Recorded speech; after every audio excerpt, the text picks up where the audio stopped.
Bonsoir à tous et à toutes. Ce petit message pour vous dire que vous ne devez pas prendre pour vous les paroles négatives que les autres peuvent prononcer à votre encontre.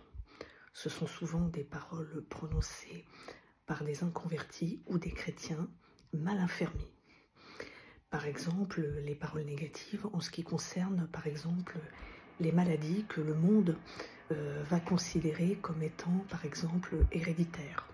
C'est-à-dire, si un membre de votre famille a eu telle ou telle maladie, vous avez des risques de l'attraper, de l'avoir, pardon, ou vous aurez cette maladie. Alors, ça peut être le diabète, des cancers, et que sais-je. La panoplie est large. Vous ne devez pas laisser ce genre de paroles s'infiltrer dans votre âme.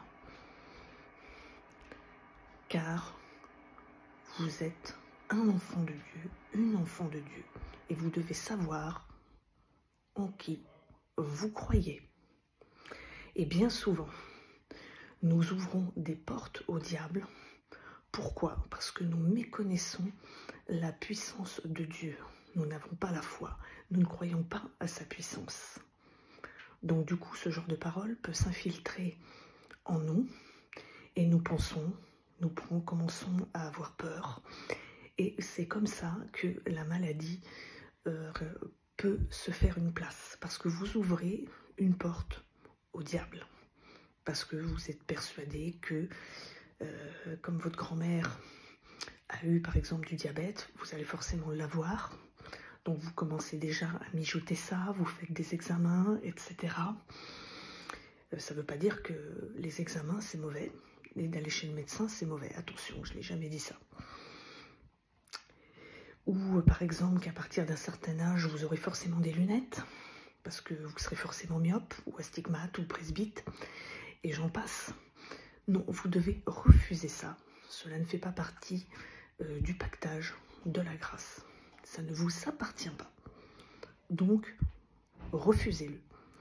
Ça me remet en tête une prédication d'Andrew Wommack qui avait fait part lors de cette prédication qu'il avait eu un cancer à l'oreille. Et par la foi, il a été guéri et il n'a plus jamais été malade. Donc, si cela est arrivé à Andrew, cela doit aussi vous arriver. Simplement, ayez la foi. Croyez vraiment en la puissance de Dieu. Faites-lui confiance. Beaucoup de choses parfois tardent à se réaliser ou ne se réalisent pas justement parce que vous ne faites pas confiance au Seigneur. Et cela doit changer pour cette nouvelle année. Ça doit changer dès maintenant. N'attendez pas la nouvelle année. Ça doit changer dès maintenant. Voilà. Je vous souhaite à tous une bonne soirée et à bientôt sur Elolam.